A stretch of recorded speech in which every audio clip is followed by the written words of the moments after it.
ಎಲ್ಲರೂ ನೋಡಿ ಹೇಳ್ತಾರೆ ಕಸ ಬೆಂಗಳೂರಲ್ಲಿ ಎಲ್ಲಿ ನೋಡಿದ್ರಲ್ಲಿ ಕಸ ರೀ, ಕಸ ಎಸೆಯೋದೇ ಒಂದು ಸ್ಟೈಲ್ ಆಗ್ಬಿಟ್ಟಿದೆ ಈಗ ನೋಡಿ. ಬೆಳಗ್ಗೆ ಆದರೆ ಸ್ಕೂಟ್ರಲ್ಲಿ ಗಂಡ ಹೋಗ್ತಾ ಇರ್ತೀನಿ, ರೀ ಟಿಫಿನ್ ಬಾಕ್ಸು, ಆಮೇಲೆ ನಿನ್ನೆ ಕಸದ ಗಾಡಿ ಒಂದು ಬಂದಿಲ್ಲ, ಇದು ಎಸ್ದ್ಬಿಡಿ ಅಂತ. ಪಾಪ ಸ್ಕೂಟ್ರಲ್ಲಿ ಎರಡೂ ಇಟ್ಕೊಂಡ್ರ ಅಂತ ಹೋಗ್ತಾರೆ. ಮೊನ್ನೆ ಒಬ್ಬ ಎಸ್ದ್ಬಿಟ್ಟು ಸೀದಾ ಆಫೀಸ್ಗೆ ಹೋದ, ಅಲ್ಲೋಗಿ ನೋಡಿದ್ರೆ ಕಸದ ಪ್ಯಾಕೆಟ್ ಉಳ್ಕೊಂಡೈತೆ, ಟಿಫಿನ್ ಬಾಕ್ಸ್ ಎಸ್ದ್ಬಿಟ್ಟು. ಏನ್ ಟೆನ್ಷನ್ ರೀ, ಇನ್ನೊಂಥರ ಕಸ ಎಸಿತಾರೆ, ಅದು ನೋಡಬೇಕು. ಹೈಟೆಕ್ ಎಲ್ಲ ಸೂಟ್ ಹಾಕೊಂಡು ಸ್ಪೆಕ್ಸ್ ಹಾಕೊಂಡು ಈ ಕಾರಲ್ಲೇ ಸೈಡಲ್ಲಿ ಇಟ್ಟಿರ್ತಾರೆ, ಇಷ್ಟು ದಪ್ಪ ಗಂಟು ದುಬಕ್ ಟರ್ನಿಂಗ್ ನೋಡ್ ಹಾಕ್ತಾರೆ ದುಬಕ್ ಅಂತ.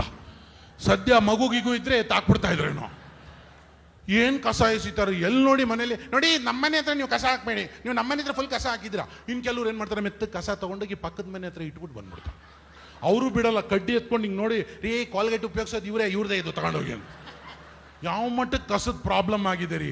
ಸರ್ಕಾರನೂ ಬಡ್ಕತಾ ಇದೆ ಕಸ ಕಸ ಕಸ, ಇನ್ನೂ ಸ್ವಲ್ಪ ಜಾಸ್ತಿ ಕಸ ಮಾಡಿ ಅಂತ ಇವ್ರು ಅಕ್ಕಿನೂ ಕೊಟ್ಟವ್ರಿ.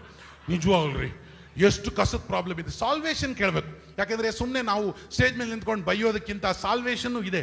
ಮಾಸ್ಟರ್ ಹಿರಣ್ಯ ಅವರಿಂದ ನಿಜವಾಗ್ಲೂ ನಾನು ಒಂದು ಕಲ್ತಿದ್ದೇನು ಅಂದರೆ, ಯಾವತ್ತೇ ಮಾತಾಡಿದ್ರೆ ಒಂದು ಕಡೆ ಚಾವಟಿ ಏಟ್ ಹೊಡೆದ್ರೆ ಇನ್ನೊಂದು ಕಡೆ ಮುಲ್ಲ ಮಚ್ಬಿಡು, ಇಲ್ಲಾಂದರೆ ಸುಮ್ಮನೆ ಹೊಡೆದು ಹಂಗೆ ಬಿಡಬೇಡ, ಗಾಯ ಆದವನು ಒದ್ದಾಡ್ತಾನೆ, ನಿನಗೆ ತೊಂದರೆ ಆಗುತ್ತೆ ಅಂತ. ಅದಕ್ಕೆ ನಾವು ಸಾಲ್ವೇಷನ್ ಕಂಡುಹಿಡಿದೀವಿ.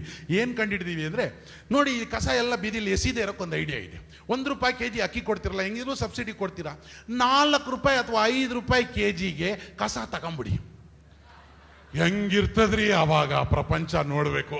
ನಮ್ಮ ಮನೆ ಕಸ ಇಲ್ಲ, ಅವ್ನು ಕತ್ಕೊಂಡು ಹೋಗ್ಬಿಟ್ಟ ನೋಡ್ರಿ. ಇಲ್ಲಿ ನೆನ್ನೆ ಬೆಳಿಗ್ಗೆ ಇಟ್ಟಿದ್ ಕಸ ಇಲ್ಲಿ ಇಲ್ಲ, ಈಗ ಎಲ್ಲ ಕಳ್ರೋಗ್ಬಿಟ್ಟವ್ರೆ. ಆಮೇಲೆ ಕಾರ್ ಇಟ್ಕೊಂಡು ಹೋಗ್ತಾ ಇರ್ತಾರೆ ಎಲ್ಲರೂ, ಕಸ ಬಿದ್ದಿದ್ಯಾ ಅಂತ. ಏನ್ ಕಸದ ಬಗ್ಗೆ ಡಿಮಾಂಡ್ ರೀ ಅವಾಗ.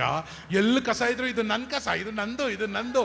ಜೊತೆಲಿ ಒಂದು ಕವರ್ ಇಟ್ಕೊಂಡೇ ಹೋಗ್ತಾರೆ. ಬಾಳೆಹಣ್ಣು ತಿಂದ್ರು ಇದ್ರೊಳಗೆ ಹಾಕೋತಾರೆ, ಯಾಕಂದ್ರೆ ಕಸ ಬೇಕು. ಕಸಕ್ಕೆ ಏನು ಡಿಮಾಂಡ್ ಬರ್ಬೋದ್ರಿ ಅವಾಗ. ಈ ₹1 kg ಅಕ್ಕಿ ಬಿಡಿ, ಆ ಕಡೆಗೆ ₹5 ಕೊಡಿ ಕಸಕ್ಕೆ. ಬ್ಯಾಂಗ್ಳೂರು ಫುಲ್ ಕ್ಲೀನ್ ಆಗಿರ್ತದ್ರಿ. ಕಸಕ್ಕೂ ಬೇರೆ ಬೇರೆ ದಾರಿ ಇದೆ. ತೊಗೊಂಡೋಗಿ ರೈತರಿಗೆ ಕೊಡ್ಬೋದು, ಹಸಿ ಕಸ ಕೊಡ್ಬೋದು, ಏನೋ ಒಂದು ಕಡೆ ಮಾಡ್ಬೋದು. ಸುಮ್ಮನೆ ಇವರು ಕಸ ಎಸಿರಿ ಎಸಿರಿ ಅಂದ್ರೆ ಎಲ್ಲಿ ಎಸಿತಾರೆ? ಹೇಳ್ತಾರೆ ಬೆಳಿಗ್ಗೆ 10 ಗಂಟೆ ಹೊಡಿತೀವಿ ಟನ್ ಟನ್ ಶೀ ಅಂತ, ಅವಾಗ ಕಸ ತೊಗೊಂಡು ಹೋಗ್ಬೇಕಂತೆ. ಯಾರಿದೆ? ದೆವ್ವ ಇದೆ ನಮ್ಮ ಮನೇಲಿ. ಗಂಡ ಹೆಂಡತಿ ಇಬ್ರು ಕೆಲ್ಸಕ್ಕೆ ಹೋಗ್ತಾರೆ, ಯಾರು ಕೊಡೋದು ಪಾಪ.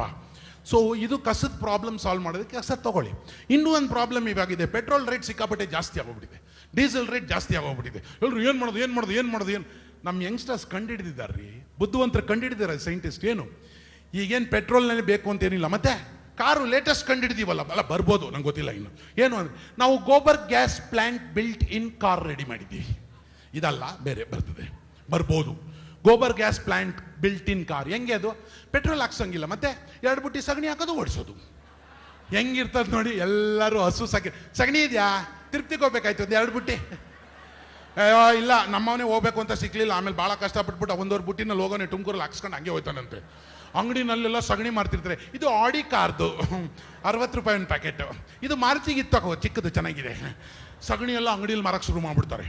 ಆಮೇಲೆ ಮೌಲ್ಯ ಏನು ಅಂದರೆ, ನೋಡಿ ಇವತ್ತಿನ ದಿವಸ ಯಾವ ದೇಶದಲ್ಲಿ ನಾವು ಹಸುನ ಕಾಮಧೇನು ಅಂತ ಪೂಜಿಸ್ತೀವೋ ಅಲ್ಲಿ ಹತ್ಯೆ ಆಗ್ತಾ ಇದೆ. ಅದಾಗಲ್ಲ. ಆಗ ವಯಸ್ಸಾದ ಹಸುನ ಕೊಡಿ, ಮತ್ತೆ ಏನು ಮಾಡ್ತಾರೆ? ಇಟ್ಕೊಂಡಿರ್ತೀವಿ. ನಮ್ಮಲ್ಲಿ ಕಾರ್ ಇದೆ, ಏನು ಮಾಡ್ತೀರಾ? ಕಾರ್ ಮೇಲೆ ಕೂರಿಸ್ಕೊತೀವಿ, ಈ ಕಡೆ ಹುಲ್ಲಾಕು, ಆ ಕಡೆಯಿಂದ ಸಗಣಿ ಬೀಳ್ತದೆ, ಕಾರ್ ಬೈ ಅಂತ ಹೋಗುತ್ತೆ.